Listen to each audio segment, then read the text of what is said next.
So what I want you to start to feel, get a much better taste for experientially, is the fact that you're not the body. And that life is not the body. And that you're not limited to the body, and that you don't have to protect the body.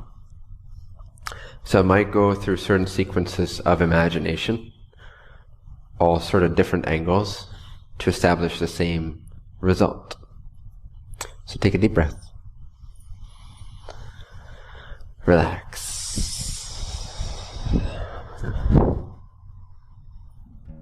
Take a deep breath.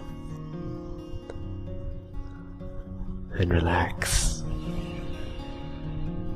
One more time.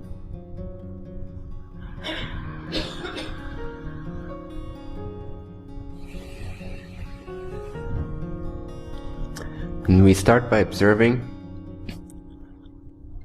the body as it is feeling right now. So feel the sensation of the body. Just like sort of a one totality sense. You can notice details, but basically the whole sense of the body itself, the brain itself having a feeling of it having a body, just the feeling of the brain having a body. So I'm saying the brain because it's not you, you're the consciousness. But see, just witness that your own brain creates a sense of, oh hey, I have a body. This is how much it weighs. It takes a little bit of effort to move my arm, etc. Feel the sense of the body sensing its own body nature, so to speak, its own bodiness. See that. See it as a sensation, but see it as a sensation, more so than feeling it. In a way, it's like you're pulling yourself back out of the backside of your skull, and your body is popping out in front of your vision, in front of your consciousness, in front of your awareness. So now you're seeing your body, and it's the body that's having the sensation of being the body. So it's no longer you. I mean, you're aware of the sensation, but you see it more than you actually feel it. You see that the body feels that it is the body. So you're starting to distance yourself a little bit from identification with it.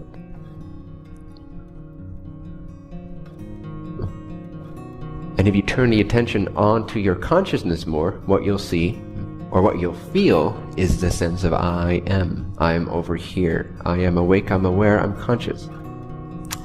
I am conscious of the body feeling like the body over there. But where are the sensations of the body occurring? First and foremost, they are happening to the body itself. You're simply witnessing the body going through sensations. Does everyone follow so far? Just nod your head if it's a yes.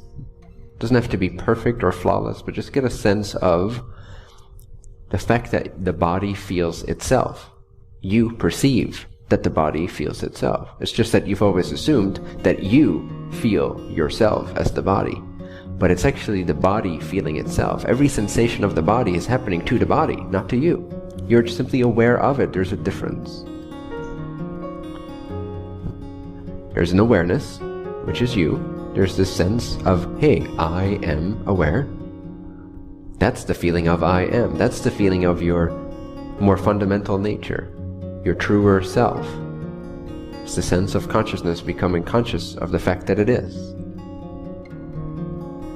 So just let the body sort of be on the let the body be on the horizon of what you perceive. Let it be in the distance, sort of. Let the body just sort of hang out over there, lovingly. Don't hate it by any means. This is detachment, it's not hatred. So just love it, but see it from a distance. The body has the sensations that it goes through. And you are over here at a distance, perceiving the body feeling itself. You are not feeling the body is feeling the body, and you're seeing that. You're perceiving that. So there's the I am consciousness, the feeling of I exist as pure consciousness, as spacious consciousness. And one of its perceptions is that of the body feeling its own sensations of being a body, of sitting in a chair. You are not sitting in a chair. It's the body that's feeling sitting in a chair, and it's channeling that in the form of a sensation. You are aware of the sensation.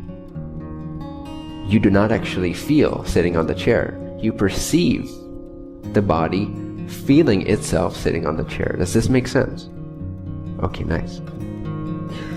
Now that you have sort of separated yourself from the sensation or the base identification of being the bodily sensation or point of view, and you see that there's a distance, there's a pleasant difference or a pleasant distance between the awareness that you are, the observer, and the body experiencing itself as a bunch of sensations, basically. Now increase that difference or that distance a little bit.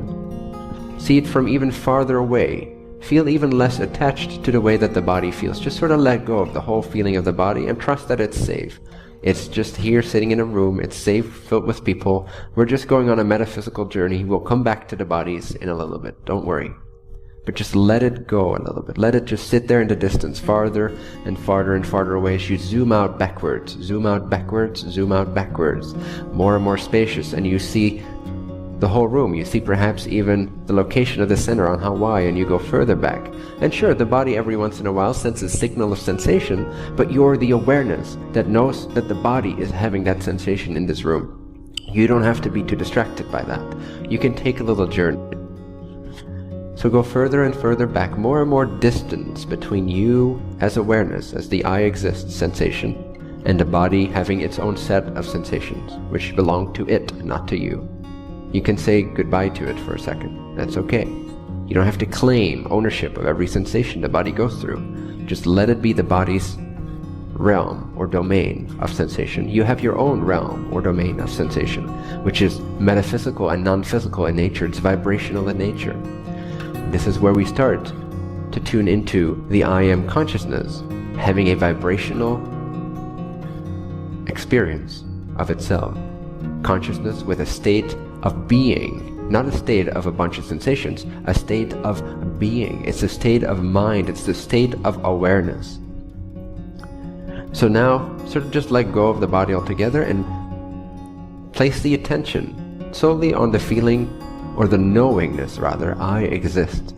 Now it might come with a sensation of here and now, it might not, it doesn't matter, but the knowingness, hey, I am aware of these words, therefore I exist, period. I exist, period. Do not add any sensations. Do not claim ownership of any bunch of sensations other than the knowingness. I exist, I am aware. Zoom out even further. See planet Earth. You're the awareness. Planet Earth can feel however it wants to feel in that moment. You're detached from it for the purpose of this exercise. All you feel is the spacious liberation of the I exist, of the I am awareness. Zoom out even further, even more detachment. Even more distance. It's a pleasant distance. It's a very pleasant, spacious distance. It feels very soothing, very calming, very spacious and freeing. More distance. Zoom out further, back and back and back. Zoom out further. See the solar system. Further. Further, start to see how the solar system itself is part of a larger system of stars, each with their own planets. But don't get attached to anything you're seeing, just a dispassionate disappearance further and further back into I am aware, letting all sensations just be as they are, not taking ownership of any of it, just going further and further and further and further back into spaciousness, into expansiveness, into freedom.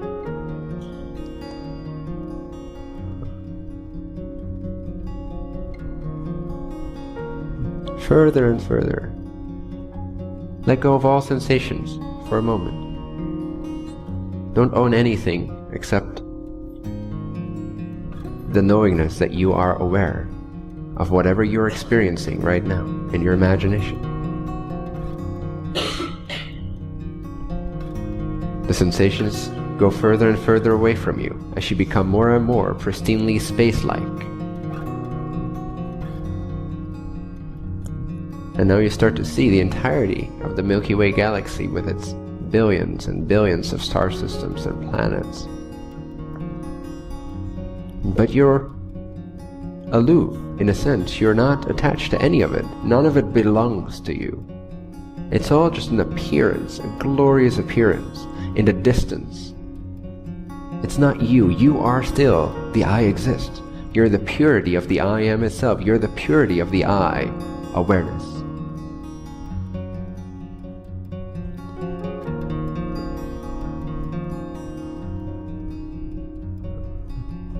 And now this awareness is free because it's resting in its natural state of the I. Awareness is aware of awareness. I. And the sensations don't belong to you. They don't belong to you. You are the awareness of all sound and all sensation, but you're not clinging to any appearance.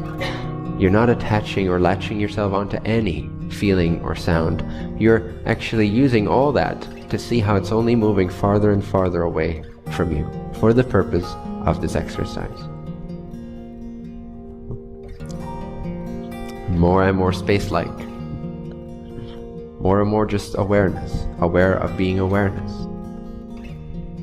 Everything just turns into this far and distant memory, this dream. And now you see, you're so far out, you're so spacious, you're so away from the galaxy, that you start to see other galaxies and clusters, but continue to go farther and farther and farther away from anything that you know how to experience. And just keep noticing that you are still there. You are still there. That is who you are. That's what you are. You are still there. You are still aware. You are still the I exist, and it's not dependent on the sensations of anything. It's not even dependent on the universe, because now you'll see that this huge collection of star clusters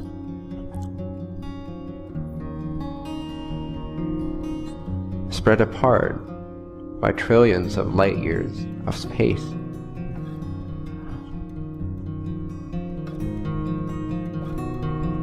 It's all coalescing into an enormous black hole. All star clusters, with all galaxies, with all star systems.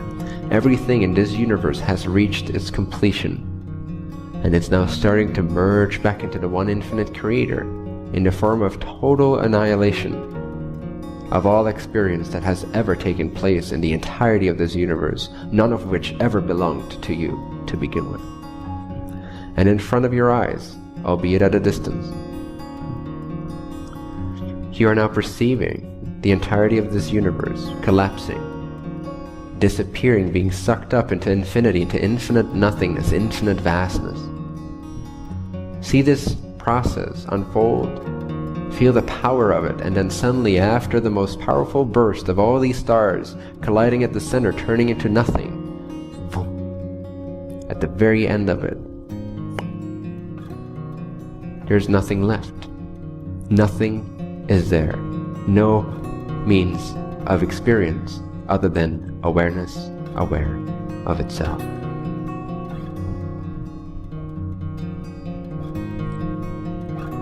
Emptiness, freedom, liberation.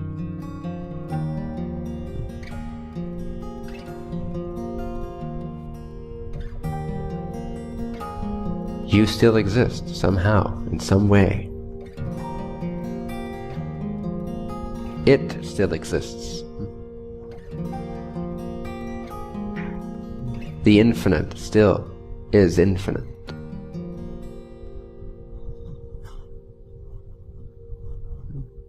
This is always the case, simultaneous to whatever sensation you might be experiencing. It exists alongside of any human experience you ever have. So you see, you don't have to take it too seriously.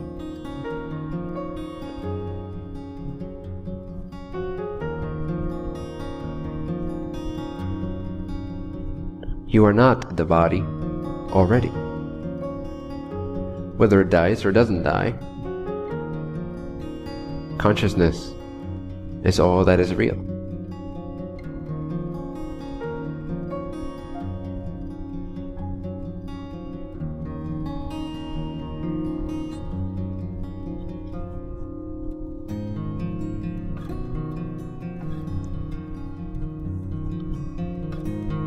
Start to identify yourself. Start to shift your sense of identity from the person to the beingness, to the awareness. Feel that that is your I am, and your body is just a bunch of sensations. Beautiful, but not really belonging to you. It can disappear at any moment, and that's fine. You'll endure, you'll exist. You'll choose another means of expressing yourself.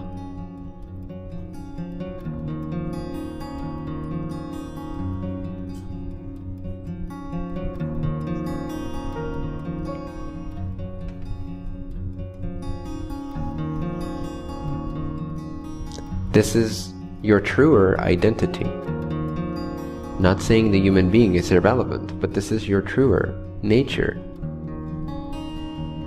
Or at least the entrance point into awareness of all that is more true about your essence. This free and spacious awareness, unattached to the sensation I'm the body, can now start to perceive more of its light. No more of its brightness, no more of its eternity, its spaciousness, its freedom, its indestructibility, its unaffectedness. You are always already unaffected unless you think you're not. Anxiety doesn't mean anything. It's not important at all. It doesn't mean anything.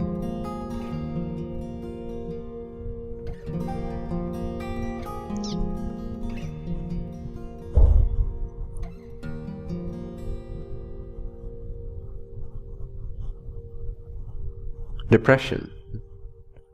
It's not you. It's the body having a bunch of sensations.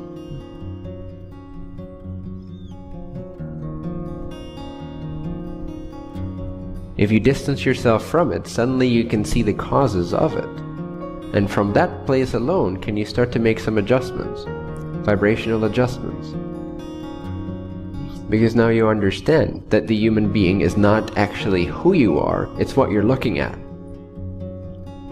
It's what you're manifesting, it's what you're projecting in front of your sphere, within your sphere of consciousness. But you're the consciousness. And so from this place of freedom, of non-identification with the body-mind experience, you can now be free to make some adjustments from the outside in, so to speak, because you see it more clearly. Oh, anxiety comes from a belief that thinks I'm unsafe. But hey, what is it that's unsafe? Is it me or is it the body? Ah, the body. That's okay. So there's some instinctual responses that come up. I don't have to exacerbate, I don't have to make worse that anxiety by adding on to it beliefs of this is who I am, and when the body dies, I die. And when the body hurts, I hurt. And when the body is unsafe, I am unsafe. Those are flawed assumptions. When the body is unsafe, you are perfectly safe. When the body is unsafe, you are perfectly safe. When the body is unsafe, you are perfectly safe. When the body is in pain, you are perfectly pain-free. When the body is in danger, you are perfectly safe. When the body dies, you are perfectly awake. You are perfectly alive. You are perfectly existent. You are perfectly free as much as you are now, if not even more, because it's even easier to see that you are. But psychological death can take you very far into this freedom. It can make your life more enjoyable and meaningful because precisely you can now see that it's only a projection of your overall being. It's not who you are. The problem is when we identify the entirety of the sphere of our higher self-consciousness with one of its projections and we believe that this is all that we are, and that we are limited physical human beings moving through space and time, when all we're really doing is being an ethereal consciousness shifting through billions of parallel realities every second. It comes with a different body all the time. We can perpetuate anxiety and depression if we want to perpetuate believing that we're caught up in this loop. But we're not. We're not caught up in the body. So let the body unwind its experiences. This may take a little bit of the illusion of what we call time, and that's okay. But when you stop fueling it with identity, it will start to unwind faster and faster and faster, and start to naturally come meet you where you're at. If you believe in the sensations being who you are, or limiting you to those sensations, and you forget the fact that you exist even when the whole universe dies, if you forget that bigger perspective, then things become really hard. Then you start fueling that depression and that confusion. But if you see that you're free awareness and you can shift into whatever you desire, and that if there is discomfort, that is okay too, and it does not mean you're at stake. When you're feeling stressed out, you're perfectly peacefully aware of being stressed out. When you're freaking out, absolutely anxious, anxiety, panic attacks, you are absolutely aware of the fact. You're clearly aware. You're peacefully aware of the fact that you're freaking out. So what? Freak out. Let the body go through its anxiety. That might be part of its unwinding process. Okay, if you wind up a lot of tension unconsciously during a lot of your life, you might need some of the illusion of what you call time to unwind that mechanism, and for some people that's more intense than for others.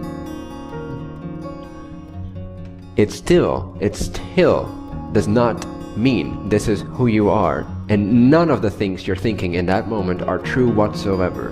When you're freaking out, exactly the opposite of everything you think is true, or at least more true. Or you could simply say none of this is true. So let your body, mind, experience unwind. If it's intense, it's intense.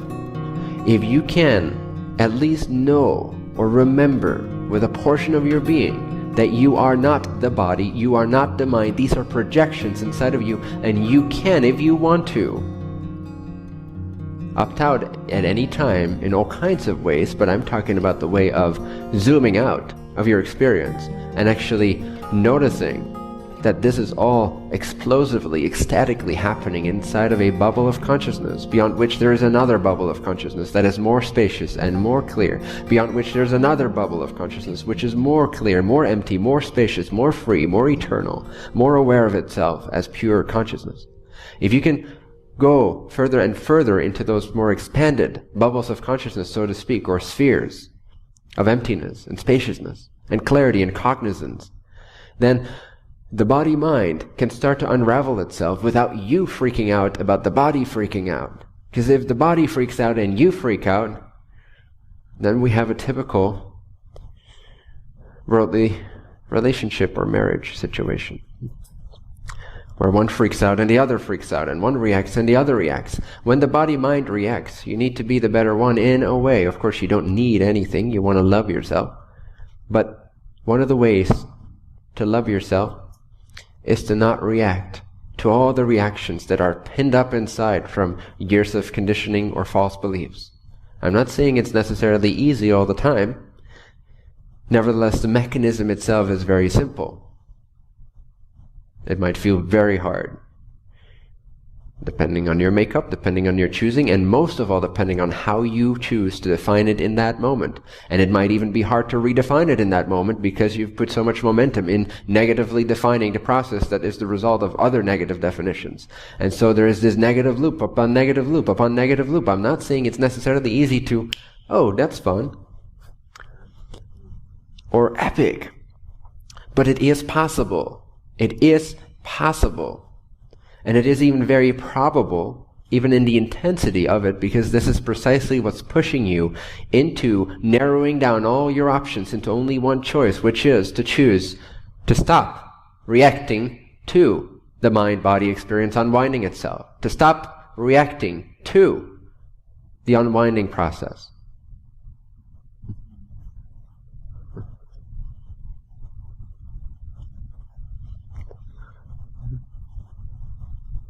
And in that single pointed stoppage, there you will find your eternity. There you will find your transcendence, your freedom, and the ability to not even have to hold space anymore for the things that unwind, because it's already done. The space is already being held. You are not the anxious person. That's not who you are. You can already feel free from the anxious person, the depressed person, the sad person, the hurt person, the rejected person, the unworthy person. You're already not that. You're already beyond that. Now, as we speak, you will not see that until you stop defining the things that you've continued to define in a way that doesn't work for you. Stop